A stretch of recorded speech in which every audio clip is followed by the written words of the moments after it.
Thank you for your time, for being here. I really respect that. It's the one thing that you can't get back, and you could be eating right now or listening to uh, all other sessions. So I really want to make this very impactful for you, and that's not platitude. I have no set, obviously I don't have slides, but I have no set curriculum. I just want to make this more conversational and really turn this into something more intimate because I am very fond of this community. For me, it's like family. And so if I get help, now how many of you were in my hour session on Friday?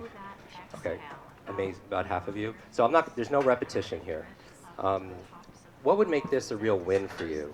If you were to go home, and it's really hard to explain this to people. How are you doing that, by the way? How are you explaining to people who are at home or friends that say that you're here? How do you go about explaining your experience over the next few days, these past few days? The avocados and blueberries, and that's it. I'm done. Thank you. Very, very much so, right? And so it's hard to encapsulate a spirit and an energy of a gathering. You could give them, ideas and stuff, but it doesn't really give them that same experience. Well, if people ask you, well, highlight of it, I want this to be one of those highlights. I know there are going to be many of them on different levels. And so what working backwards would have made this a highlight for you, my session with you? Because it's not me doing it, this would be cooperative. So what brought you here to sit here? What was the impetus? And how can I serve you today? You could just raise your hand and shout it out. Yes. Practical real world techniques? For what kind of things? Use. How many of you are looking for a real, besides the insight and the inspiration, you're looking for real instruction? That would serve you. All right, amazing. So we'll definitely do that. In what area would you like this instruction to come in? Retention? For like what? Hearing, reading? How many of you came here like to have a better memory? How many of you forgot why you came here today? It's like memory anonymous, forgetting anonymous. But notice that we're all in this together, right? A lot of things I'm going to talk about: distraction, overload, forgetfulness. You're not alone, and it's not your fault. We live in a world where we're drowning in information, I think, but we're starving for that wisdom and that practicality. What else besides retention? Yes. Hmm. Yeah. So how many of you suffer with mental fatigue or brain fog? Or maybe you feel like senior moments are coming way too early? Anyone here feel a little absent-minded? Like you can't remember where you put the keys? Or something larger like your car? Like using your car alarm like GPS, trying to figure out where you parked the car that day? And you realize, oh, I took Lyft or something. So these are the kind of things that cost us time, it costs us energy, and those. So I'm not a medical doctor or a nutritionist or a psychiatrist or anything that ends in ist, but I will give you some strategies on what I do to be able to clear brain fog and mental fatigue. Anything else that would make this a win? Yes.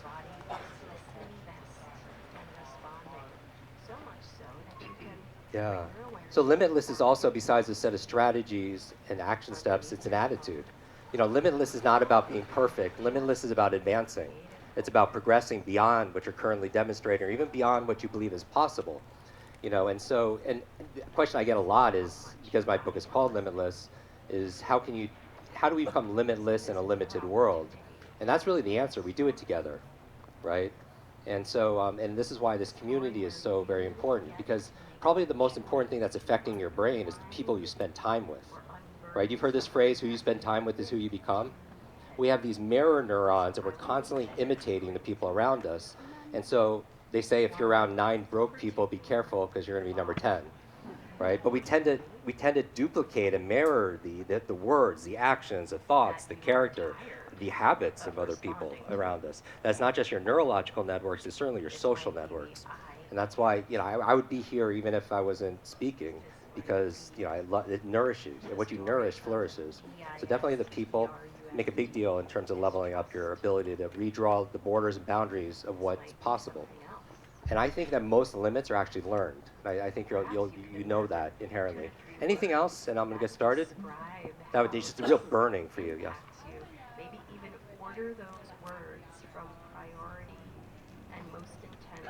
Hack beyond your internal resistance.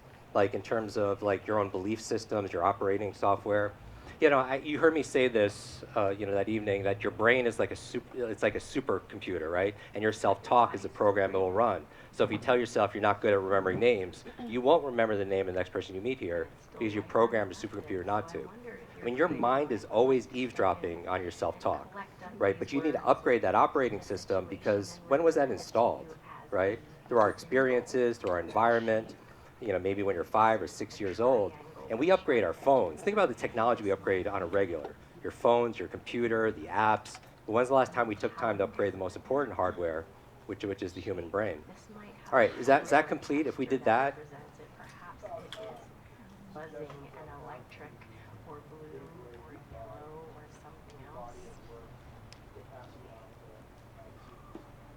Teams or teens? Teams. How many of you want to learn this to be able to pass it on to other people? Because that's the ultimate why you do something, right? You learn so you can earn, so you could return.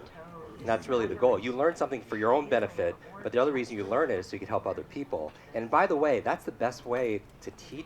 When you teach something, you learn it even better, right? So I want you to even have that intention as you're learning, throughout the rest of the day and even on beyond, is like, how would I teach this to somebody else? That's like one of my dominant questions. So let's go into this. Yeah. What's that? Decisiveness. How do you make good decisions and have confidence behind that decision, have certainty, and which is good and also not good all the time, right? You want to be able to have certainty for certain things, but also be flexible. There's a quote in Limitless talking about the power of decisions that is from a French philosopher, and he says, life is the C between B and D.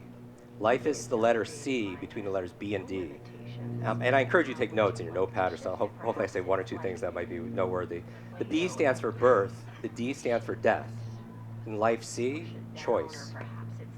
Right? Your life is a reflection of the sum total of all the choices and decisions you made up to this point.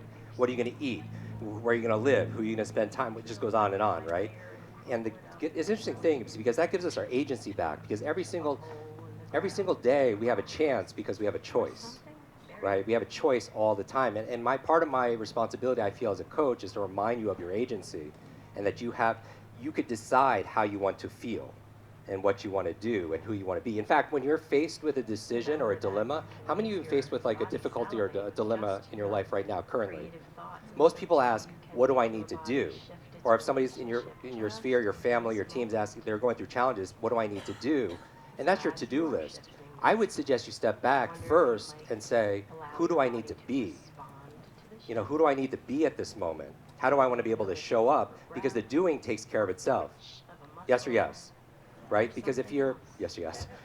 Because if you choose to be compassionate, the behavior is going to take care of itself. You're going to do loving, compassionate things, right? And so you have your to-do list, but what if you woke up every day and said you had a to-be list, right? What they say the two most powerful words in the English language are the shortest. They are what? I am, right? Because whatever you put after that, it determines everything. In fact, the framework, okay, so the nature of my work is about transcending. You look at the word transcend, it's about ending trances. The mass hypnosis we have through marketing and media that we are limited, that we are not enough, right? Or whatever the mind games we are at the face. For me, most people want to make a change. How many of you want to make a change in some area of your life, right? You're human beings. Obviously, if you're healthy, there's some area you want to change. So most people, okay, so imagine this or draw this out. Most people, and this is not like tactics. Like you can listen to 95% of what I put out there is free, right? And so podcasts and videos and social media, we give these tips. The tips are very, how to remember names, we covered that a couple of days ago. How to speed read that, that's the easy stuff. The hard stuff is why we don't do this stuff. Because common sense is not common practice. And I'm acting like a coach here because I care about you. So I hope you feel the intention. I don't want to get like preachy, but so many of you have forgot more about how to make your lives amazing than most of your friends will ever come across. Is that true? Right. And so the difference that makes a difference is I like to focus on this meta change. Like what are the habits and the idea, the philosophy, the frameworks on how to change? Because then you can make everything easier, right? See, most people, imagine a pyramid, right? I don't teach this. You won't see this in any videos. But imagine a pyramid. And most people are trying to make a change at the level of behavior. Is that true? They're trying to stop smoking. They're trying to eat right. They're trying to meditate and do all these amazing things you're learning. But how hard is that, honestly? Because if you're persistent, you could achieve it. But if you're consistent, you get to keep it. Most people could maybe get there, but they can't sustain it up there. So the behavior is a really hard level to change because change was easy. And most people, how many of you want to change people around you? Your team, your family members? Can you change another person? And you know that because think about how hard it is to change yourself, right? And so most people are trying to change behavior, but why doesn't it easily change? Because there are other levels that are invisible. So above behavior is the level of capability. And I don't teach this, it's just how I perceive things, to change when I work with a client. Capability. So the capability, so somebody might want to change their behavior, they want to read more. They know leaders are readers, right? How many of you read every day? Amazing. This is very different than most of the world. You read to succeed. If somebody has decades of experience, they put into a book, and you sit down and read that book in a few days, you can download decades in a day. So that's a great way of upgrading your operating system, right? But that's the behavior. But maybe the capability, maybe they're capable of buying a lot of books. How many of you are really good at buying books? And they sit on your shelf, and it becomes shelf help. Not self-help, but shelf help, right? Unread. So you're really good at the capability of buying a book. So the behavior is I'm good at buying books, like the how, the methodology. You could teach courses on how to buy books, right? But there's a different skill set and capability to read that book than it is to buy a book. True? Like when's the last time you upgraded your skill on how to read? How old were you the last time you took a class called reading? Just say it out loud. 6 or 7? Has the difficulty increased a little bit since you were 7 years old? But how we read it is exactly the same, right? And so that's a challenge. So you can't just change behavior, you have to change capability, the skill set to do that. Maybe you want to do behavior of public speaking, right? You want to speak more, but it would help if you're really capable of public speaking, right? Does that make sense? Now, some people try to get the training here, they still don't make the change because there's another level that's invisible, and these are your beliefs and values. So let's say they want to create the behavior of remembering names, right? And if they're not remembering names, maybe they don't know how, they don't have the capability. Or maybe the beliefs and values, they believe that they have a horrible memory. Would that keep them stuck? Because it's not aligned. Does that make sense? Because all behavior is belief driven. Or maybe the values, maybe they don't value remembering people's names. Is that going to affect the behavior? Even if they have the capability. I would normally draw this, but I'm using your imagination, right? By the way, that's what's limitless. There is no limit. Where jobs are going to AI and artificial intelligence and automation and stuff like that, what's not going to be outsourced to a machine is truly what's limit. That's why the future belongs to the creators, right? There is no limit to your creativity. There's no limit to your ability to solve problems. There's no limit to your imagination when we talked about, opening Friday night.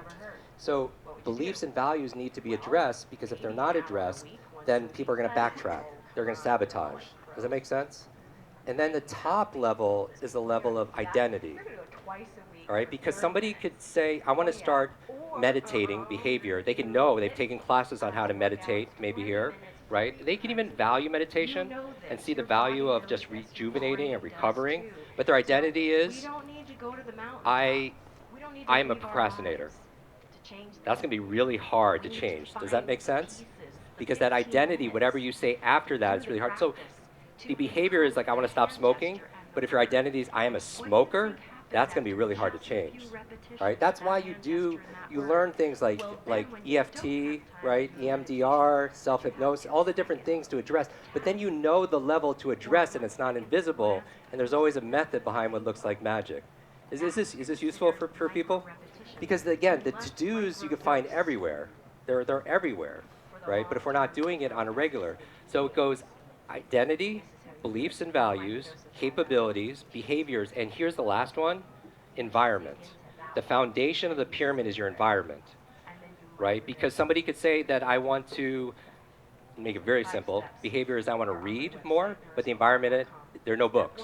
Or the environment is too dark, right? That's a simple example, but they're not going to be reading 30 minutes a day, all right? Now, by the way, one of the ways to improve your comprehension and your retention is asking more questions. We talked about this in the session on Friday. Your reticular activating system, your brain primarily is a deletion device. It's trying to keep information out so you don't get overloaded. What you let in are the things you have questions about. And so if questions are the answer, when you're reading something, you have more questions, all of a sudden, there. How many of you ever read a page in a book, got to the end, and just forgot what you just read? Look around. And then you go back and you reread it, and you still don't know what you just read, right? And that's a challenge. So a lot of times, first of all, most people are reading too slow. But the other part of it is you're not asking enough questions. Because if you had more questions, you get more what? Ask and you shall what? Receive. And then I think the people that are really innovating the most in any industry, fashion, technology, automotive, media, they're asking questions other people aren't asking, so they're getting answers other people aren't asking. So like the dominant question that I talk about, how many thoughts do we have on average a day? How many 60,000 thoughts a day. And you're like, you're way overestimating some people. 60,000 thoughts. The problem, I have to remember that. I know it's funny. 95%, the problem is 95% of those thoughts are the same thoughts you had yesterday, and the day before that, and the day before that. And you wonder why you're not changing, because you get the same thoughts every single day. You're going to create the same actions, feelings, experiences, and so on. And that becomes a challenge. So we have to be able to change those kind of thoughts. Now, going back to a lot of those thoughts come in the form of questions. And I talk about in my podcast and in Limitless, the book, this idea of a dominant question. A dominant question is a question you ask more than any other question, and it's transforming your life for either the good or not so good. Meaning, you have a question right now. This is a big takeaway. All of you, without exception, have a question you ask more than any other question consistently. And because you ask that question, it controls your focus, which is just a spotlight, right, for focus. And then that reality becomes your reality. Meaning that, like, I grew up with learning difficulties, right? You know, some of you know my story, 5 years old, traumatic brain injury, learning challenges. My question growing up was, how do I become invisible? Because I never had the answer in class, and I was terrified of being called on. Right, so I would get answers. I would sit behind the tall kid. I would go to the nurse's office I would come up with answers. Does that make sense? Later on, my dominant question changed to, how do I make this better? How do I fix this? Right, I was labeled broken as a kid by one of my teachers, and that was my identity. It was imprinted on me, and I just feel like, wow, is this true? I started asking, how can I make this better? And all of a sudden, I started getting answer. I took my friend through this process, and I documented in the book. And we found out her dominant question is, how do I get people to like me? Now, you don't know anything about her. You don't know her age, her background, what she does for you don't know any of that, but you know a lot about her personality. If somebody asks themselves 1,000 times a day, how do I get this person to like me? What's her life or personality like? Just shout it out loud. Yeah, they're a people pleaser. They're very insecure. They're a martyr. A lot of people take advantage of her, right? Her personality changes depending on who she's spending time with. Does that make sense? Because she's saying, how do I get this person to like me? Now, you know all this about her, and you know one question that she asked herself. And my question for you is, what is your dominant question? Because it takes the angst and the judgment off of yourself, right? Like when you have challenges with your significant other or someone you work with, and there's some kind of like debate or a spirited debate inside an organization, a lot of times when you find out what their thoughts are, you don't get angry at them as much because they're just running their operating system. Does that make sense? Like I talk about in the story, I help a lot of actors speed read scripts, memorize lots of lines, and I was talking about in the book, I was with Will Smith, and he had this. His dominant question was, how do I make this moment even more magical? And some of you are laughing. How do I make this moment even more magical? And it was interesting because we were shooting in Toronto. It was a night shoot, and it was very, very busy. But it was then they were waiting, right? Like just hurry up and wait. And it's freezing, dead of winter, 2 o'clock in the morning, and we're shivering. And he's bringing his family blankets. He's making them hot cocoa, even though there's a crew that would do that. He starts cracking jokes, and telling stories. And he's living his dominant question: how do I make this moment more magical? And my question for you is, what is your dominant question? What are the consistent thoughts and inquiries you make of yourself that's directing your reticular activating system to focus on a very small set of information. All right? Like even to turn knowledge into power, the reason I get on this in terms of working smart versus working hard, knowledge is not power. At best, it has the potential to be power, but if it was power, most people have all the knowledge they need. It becomes power when we what? This is the active part. When we what? Yeah, when you apply it, when you take action, when you implement it. The challenge is we don't have a process. So even if you ask yourself, how can I use this? Why must I use this? When will I use this? Right? Then you prompt the answers all the time, even over the next few hours. Ask yourself, how can I use this? Why must I use this? When will I? Success goes from your head to your heart to your hands. If you procrastinate with your hands and you know what to do in your head, check in with the second H, which is your heart. Is there a difference between having the energy emotion? Because we are not logical. We are what? It's easier to drop in. We're biological. You think about dopamine, oxytocin, serotonin, endorphins. We are this chemical feeling soup, and we control how we feel. Because you're a thermostat, not a thermometer, right? And so going back to this process here, the power of questions, what were the 6 primary questions you learned back in school that defines everything? The 5 W's and what? H. You remember that? So those are the questions. And so even if you're reading something, that I'm asking myself how, why, where, when, all the time, and I'm getting answers than somebody who's not asking those questions. Does that make sense? Although you do have to So watch this, where if you have identity, beliefs and values, right, capabilities, that's why everything behaviors, and environment, the identity answers the question of who. That's your who, right? That's your I am statement. The beliefs and values answers the question of why. But that's why. You're making your decisions based on your values, the things love, growth, contribution, adventure, right? Because without reasons, you won't get the results. If you don't have a reason to remember someone's name, you're not going to remember that person's name, no matter what technique you know. Does that make sense? Even being conscious saying, why do I want to remember this person's name? Show the person respect, get a referral, practice these things I learned from Jim, whatever it is, you're more likely to remember without using a tactic, right? So, because 95% of success is psychological, right? So, your identity is who, beliefs and value is why, capability is how you do those things, how to speed read, how to remember names, how to learn languages rapid fire, right? The behavior answers the question of what, that's what you want to change. And then the environment answers the questions of when and where. Does that make sense? And then when you could get all of that aligned, change happens so easily. So easily. Because then you know what to address, the areas. Other people are trying to force a behavior, and just extra effort doesn't make things easier. You know this, right? Because you take 1 step forward and 2 steps back, because then you sabotage or you procrastinate. Everything that comes from being unaligned, right? Non-alignment. So that's where I want to start here, because the tactics I could give you ad nauseum, right? The book is full of tactics. You could just go through it with your team, but are you going to use those tactics? And that's really the point. But let me give you some of those tactics now, right?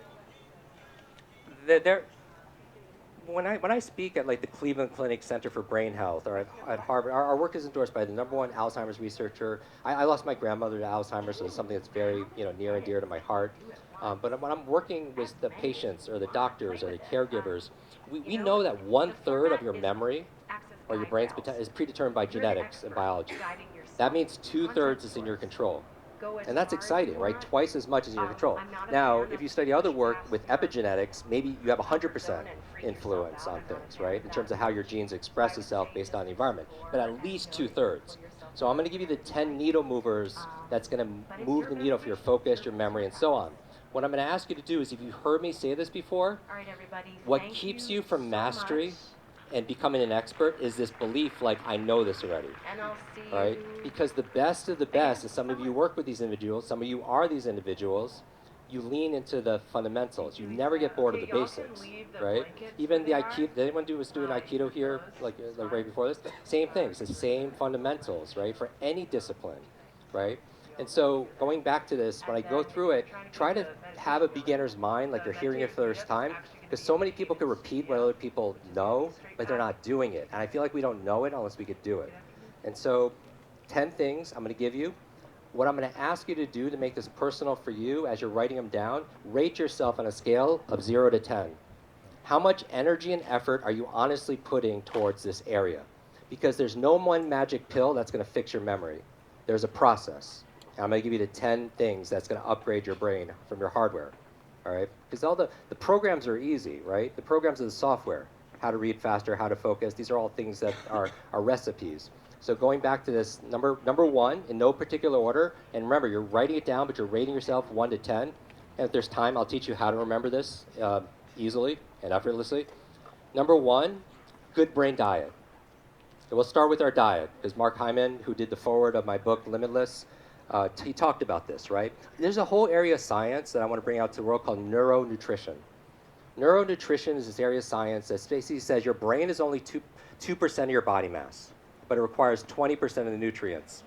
And it requires different nutrients, some different nutrients than the rest of your body. All right, so there's certain foods that are very neuroprotective. And there are other foods that aren't. Processed food. I'm not going to repeat a lot of what Mark talked about, but sugar, right? Probably top of the list. But on a scale of 0 to 10, how good is your particular diet? And remember, people are bio-individual, right? I'm a big fan of functional medicine. I think it's important to do a nutrient profile test, food allergy test, microbiome test, because it's all about self-awareness, right? The reason why we do these things is part of happiness and fulfillment is having the curiosity to know yourself. Isn't that part of why we do therapy, or you do, plant medicine, or you journal, or you meditate to get self-aware, right? And so part of these tests, these metrics, is to learn about yourself. So have the curiosity to know yourself. And people get to know themselves and develop self-awareness. But the other hard part is once you have the curiosity to know yourself, is having the courage to be yourself. Right? How many of us shrink? We know who we are. We know what we stand for, our values, our beliefs, our identity, but we're not acting accordingly, right? And having the courage to be that person. And so self-awareness, going back to your diet, it'd be nice to know which foods you thrive on and which ones you aren't thriving on. Some of the foods that I talked about that are researched pretty well, which again, not everyone agrees with every single person because, kale might not work for you. But what were some of the brain foods we talked about? What was the first one that we talked about for those who joined me on Friday? What else?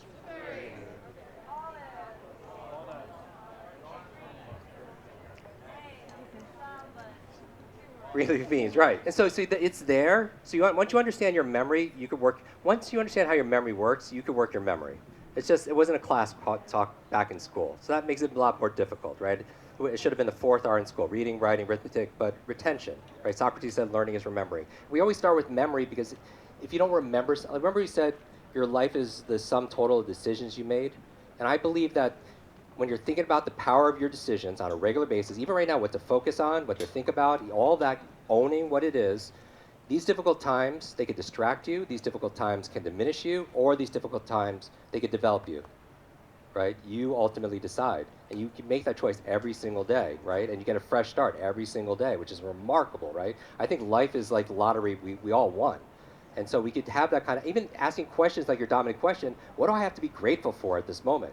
Gratitude is a wonderful way to get out of sympathetic and get into that parasympathetic rest and digest place, right? It's hard to feel fear, and stress when you're just, what you appreciate appreciates. I do these mental experiments all the time, these thought experiments all the time, saying, what if the only things I had in my life tomorrow were the things I expressed gratitude for today?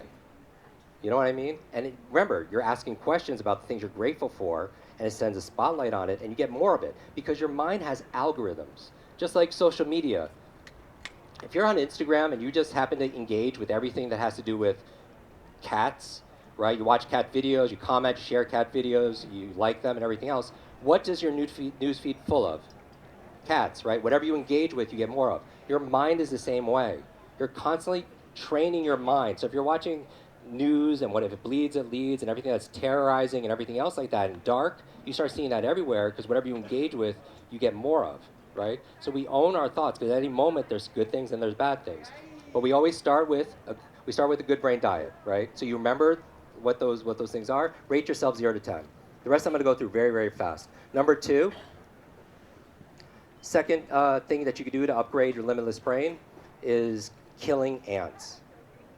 It's clinically proven to be good for your brain. ANTS stands for automatic negative thoughts.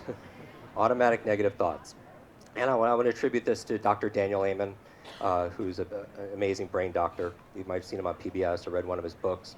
So automatic negative thoughts. Remember we talked about this, that your brain is like a supercomputer and your thoughts are the program it will run. And so you want thoughts that are obviously encouraging, right? So many of us beat ourselves up with our own thoughts, and that's a challenge. And so even something little like I don't have a great memory, like people, I can't tell you how many people came to me, embarrassing number of people came to me saying, Jim, I have a horrible memory. Jim, I'm not smart enough. You know, imposter syndrome. I pretend. And I say, stop. If you fight for your limitations, you get to keep them. If you fight for your limit, you have to own our words, right? They're like magic spells. They're incantations. Like if you knew how truly powerful your mind is, you wouldn't say or think something you didn't want to be true. And that's not this, you eat one donut, it's going to ruin your life, but the consistency of it. We get that? We own that? All right, so automatic negative thoughts, 0 to 10, how encouraging, amazing, and even little things like, even I did it today. I was like, I literally woke up and said, oh man, I got to work out today. You know, people say that all the time. I got to pick up my kids. I got to study. I got to whatever. And changing a word like got to get, wow, it changes, right? I get to work out today, right? I get to study and learn today, right? Changing that one vowel, that O to an E, changes everything. Or adding a little word like yet at the end. I don't have a great memory yet, right? It opens up the possibility. So 0 to 10, how encouraging and supportive, positive are your words. Number 3, third key to upgrading your limitless brain is exercise. Now, we did in the last session, we had an hour for physical exercises that are boosting your brain power, connecting your left brain to your right brain, you know, increasing the connectiveness between your corpus callosum. All those exercises, again, you could just search brain exercises Jim Kwik and you'll see tutorial videos. But as your body moves, your brain grooves. All right, so I just want to remind you, never before in history have we been so sedentary. We sit behind screens. They say sitting is the new smoking. And I'm not talking about CrossFit 3 times a week or Pilates 4 times. I'm not talking about that. I'm talking how much are you moving throughout the day, right? As your body moves, your brain grooves. Moving around, you create brain-derived neurotropic factors, B, D, and F. What is that? It's like fertilizer for your brain. It's like miracle grow for neuroplasticity. So on a scale of 0 to 10, how much are you moving throughout the day? Right? And so that's why I always encourage people to take brain breaks.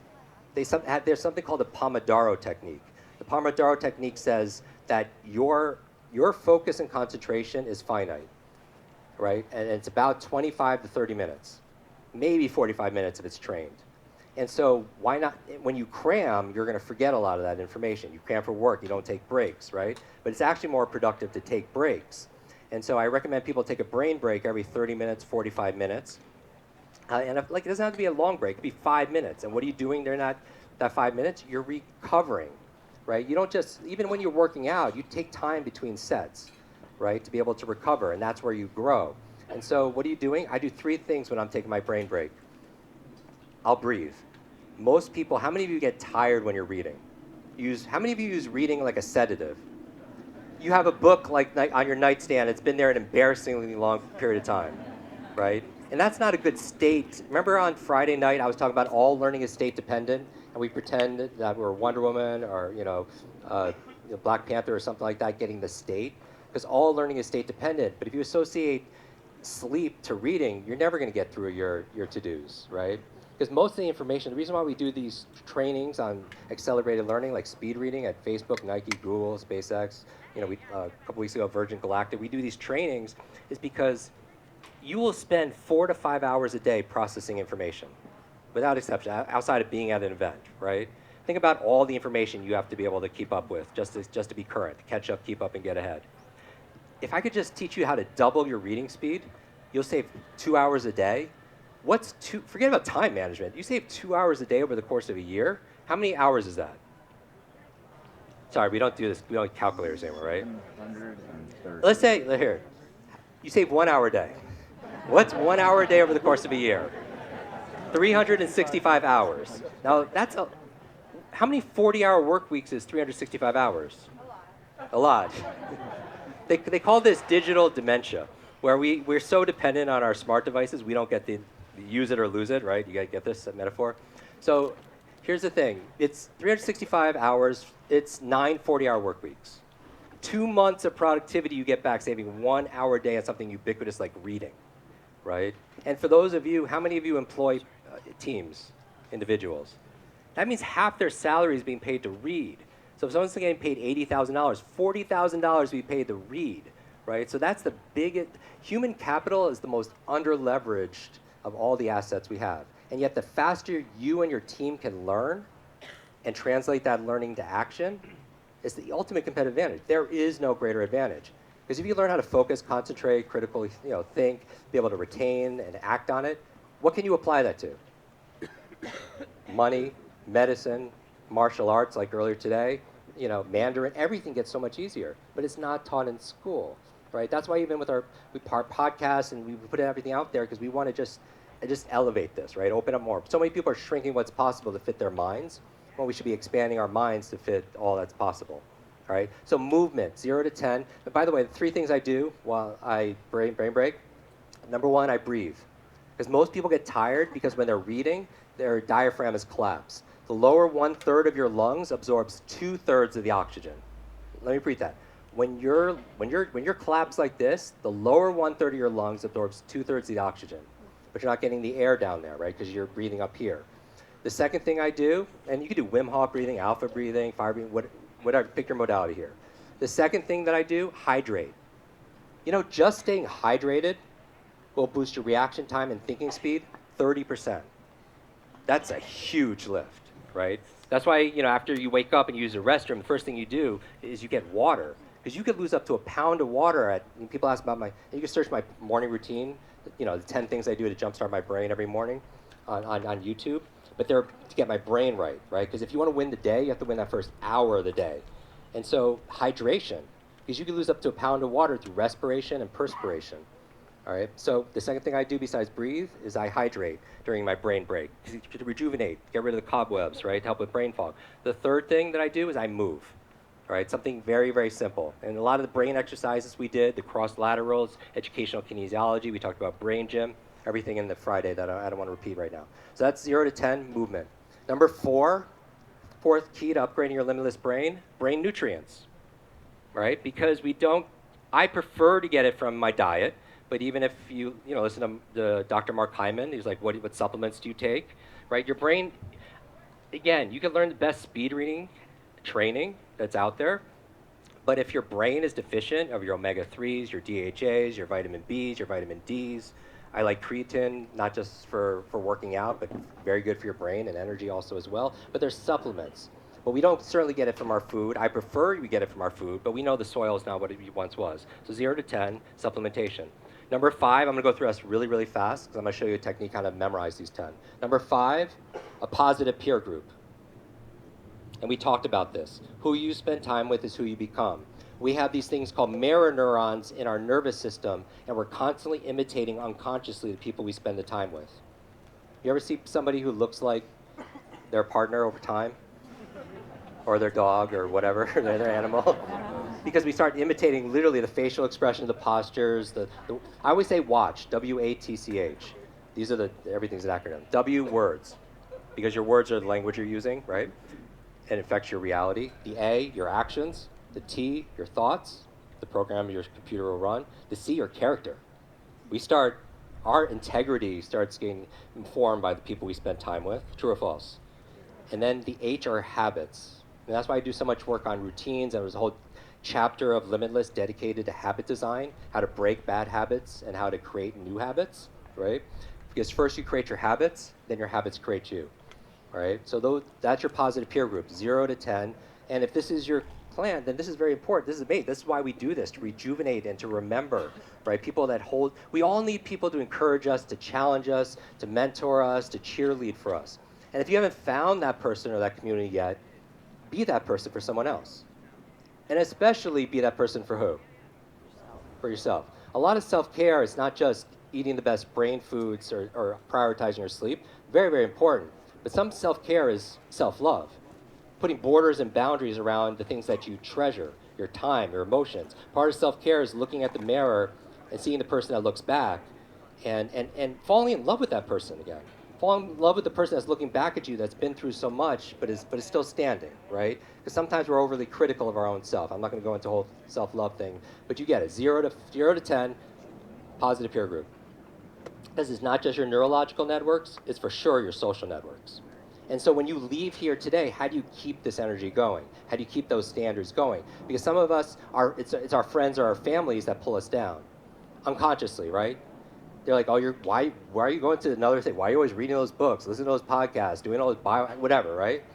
And that's the thing, because, and I'll tell you what it's driven. It's not usually driven by malintent. Usually those people have good intentions, but either they don't want to lose you, right? Because you're growing and maybe they're not, or they don't want you to get your hopes up and over again, right? Those kind of things. But people could be sincere, and they could be sincerely wrong, also, right? So we choose our peers. You could still love your family and your friends, and you could be an inspiring example for them, also as well. Finally, that's number 5. We're halfway there. Number 6, clean environment. A clean environment's good for your brain, and you know that. How many of you have ever organized your computer screen, everything, and you have clarity of thought, right? You make your bed, it feels good, right? The first thing you could do in the morning is make your bed, because you know why? It's not making the bed. Yes, clean environment's very good, but how you do anything is how you do everything, right? You do that in the military. You make your bed with angles and centimeters because you do it with excellence. It takes 2 minutes, but then maybe you'll take that excellence into your workplace, into how you treat other people, right? You set a standard for yourself.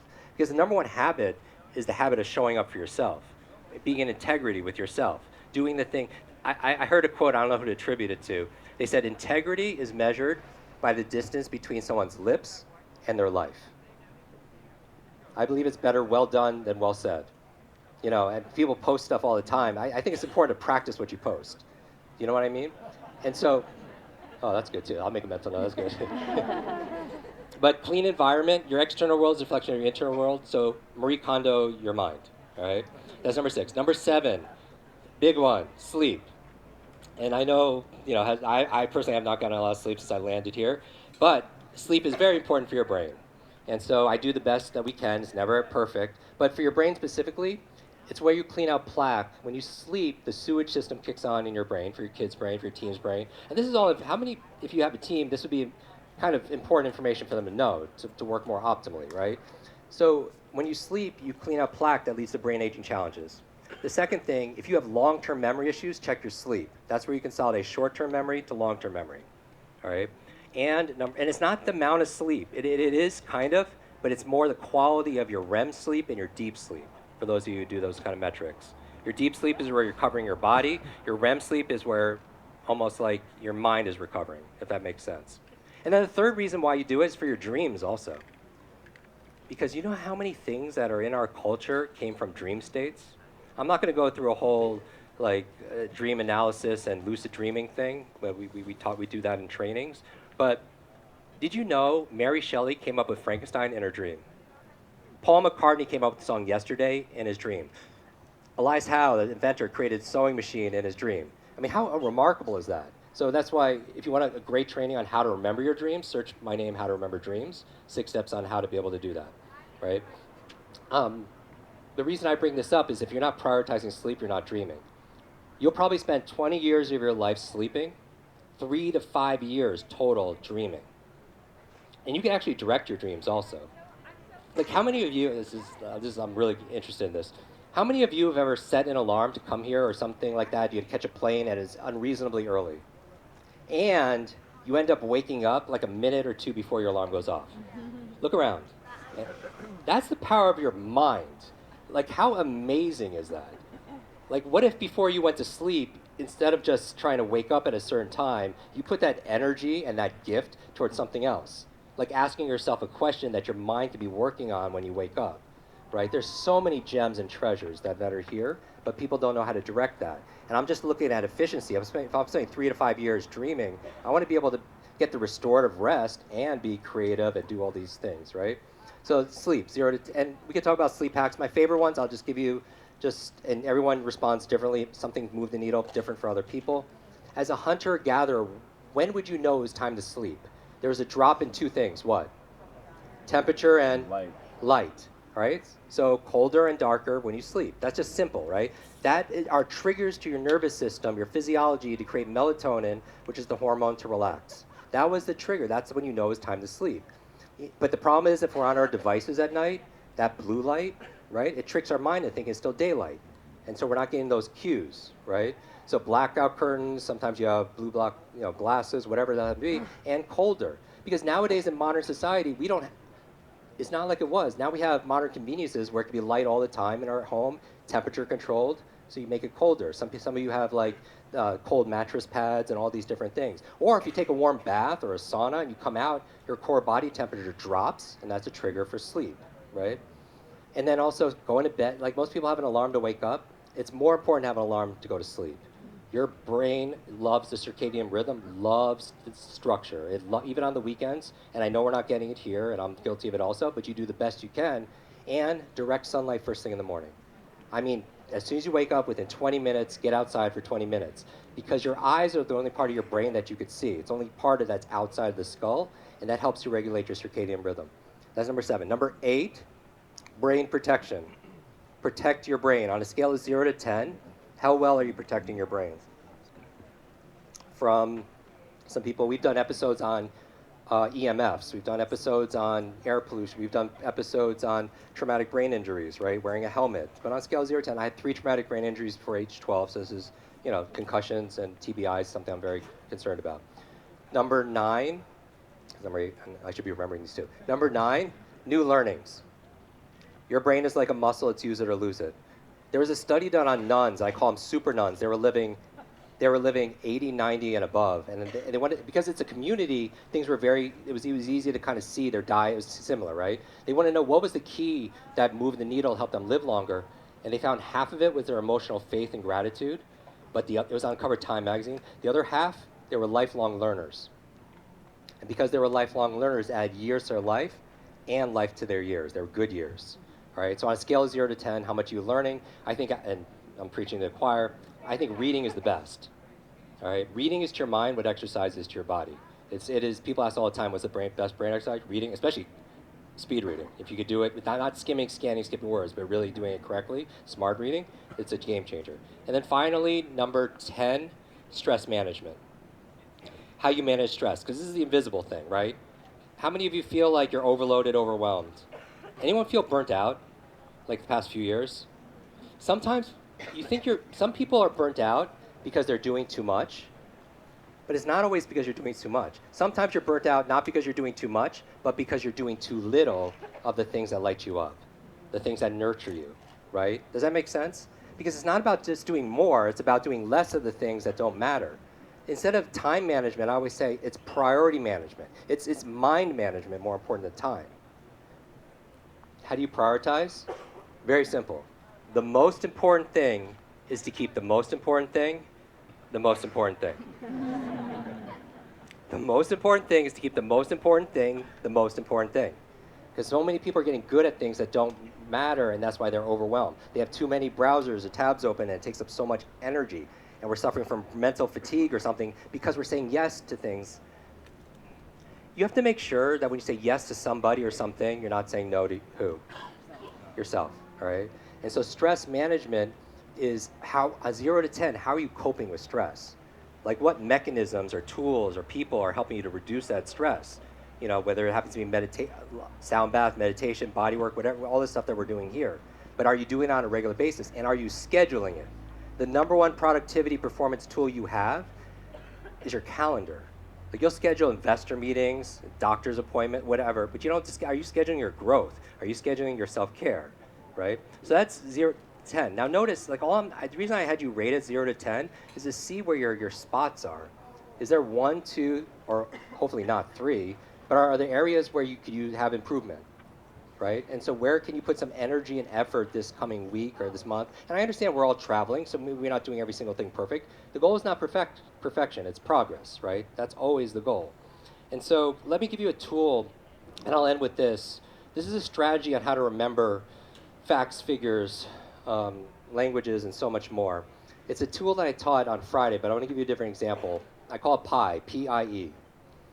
P is place, I is imagine, E stands for entwine. These are the 3 keys to a better memory. You need a place to store that memory. You need that memory imagined.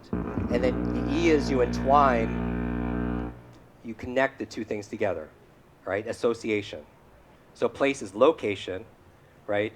The image is imagination, and the E is association. Right? Those are the 3 keys to memory, but it's easy as pie. Now, we did that on a couple days ago on how to remember names and faces, on how to remember the grocery list and all that other stuff.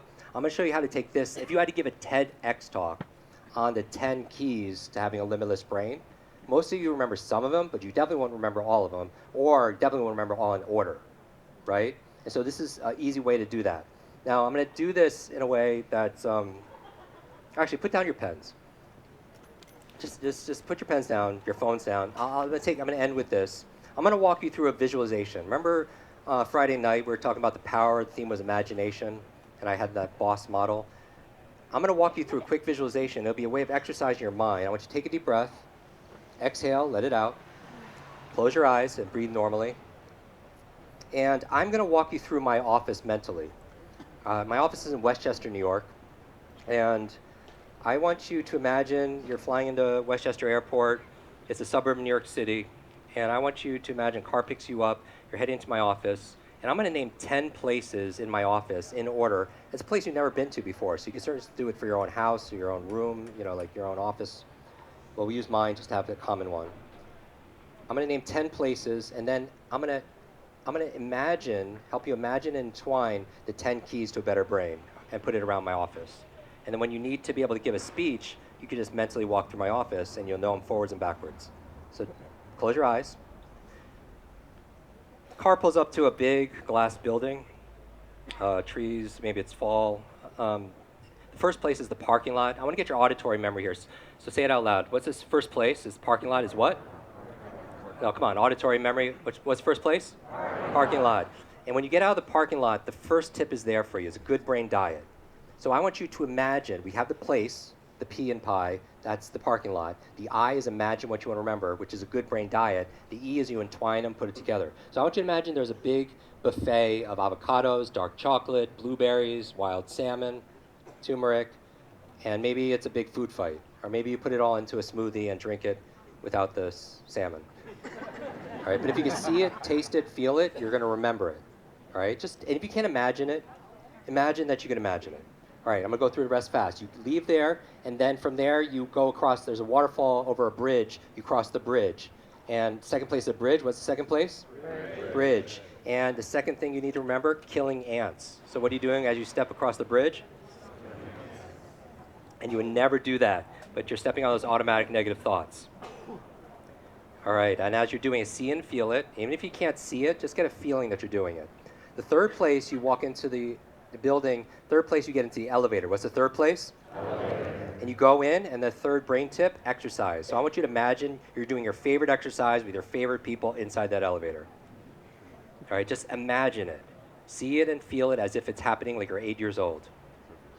You get out of the elevator, you walk into the fourth place, which is the hallway. What's the fourth place? Hallway. And the fourth brain tip were supplements, brain supplements. So I want you to imagine you're tripping and jumping over bottles of ginkgo biloba and omega-3s, fish oils, or whatever your nootropics are.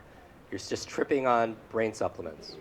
You open a door to the office, and immediately, you're in the office, immediately to the left is the fifth place, which is the closet. What's the fifth place? Closet. And the closet, you open a closet, and the brain tip, positive peer group. So I want you to imagine all your happy friends in the closet. All your happiest friends are in the closet. And they're cheering you on. They're patting you on the back. It's the happiest place, right? Happiest friends. From there, we're halfway there. You get out. The sixth place is the receptionist. What's the sixth place? Receptionist. And the receptionist is the sixth brain tip, cleaning the environment. Cleaning everything in the environment. Waxing, vacuuming, spraying, everything, clean environment. Behind the receptionist is the seventh place, which is the fish tank. What's the seventh place? Fish tank. And seventh brain tip, sleep. So imagine the fish are sleeping. Imagine Nemo, Dory, they're in their pajamas, they're snoring, they're in their bunk beds, whatever, sleeping with the fishes. You feel that? Fantastic. You go from there, maybe taking the quick reading program, you're going to the eighth place is the door to the classroom, the door. What's the eighth place? Door. But the door is locked, So the 8th brain tip is wear a helmet, brain protection. You put on a helmet and you headbutt the door open. All right, not that you would ever do that, but the helmet reminds you brain protection. And then finally, you go in and there's a class. I'm up there. Right up front is the whiteboard, right? The whiteboard. What's the 9th place? Whiteboard. And I'm writing 2 words on it, the brain tip, new learnings, in your favorite color marker. What's your favorite color marker? Say it out loud. Fantastic. And new learnings. And then on the right side are all these bonsai trees. Bonsai trees. And I want you to, what's the 10th place? And stress management. Stress management. So what are you doing on the bonsai trees? What can you say it out loud? What manages stress? Meditation, yoga. All right, fantastic. Now, you are the brain expert. You are on stage. You would need to remember the 10 things in order. Open your eyes. What's the very first? You go to the parking lot. What's the very first thing? Good brain. Yeah, and plus you know all 10. For some of you know all 10 brain foods. Number 2 is what? You're stepping over the bridge, killing ants. You go into the what? And what are you doing? Exercise. You get out of the elevator. You go to hallway. Supplements. You open a door. Immediately to the left is what? Who's in the closet? Your positive peer group. And then you go to the receptionist, and they are cleaning the environment. Behind the receptionist, fish tank. And what are the fish doing? Sleeping. And then you go to the door, and what is closed? You put on what? Helmet, brain protection. And you go inside. What's the 9th place? The whiteboard, and it has the 2 words. And finally, bonsai trees. Give yourselves a round of applause. So you could do this with any environment. You could do this for your body. You could do this for your home. You could just go clockwise. And it's a tool you have. It's easy as pie to have a place, imagine, and entwine. And my message for you is there's no such thing as a good or bad brain. There's a trained brain and an untrained brain. You know, you heard me say this before, but your life is like an egg. That if an egg is broken by an outside force, that life ends. But if it's broken by an inside force, life begins. Great things begin on the inside. Thank you very much, everybody. Thank you.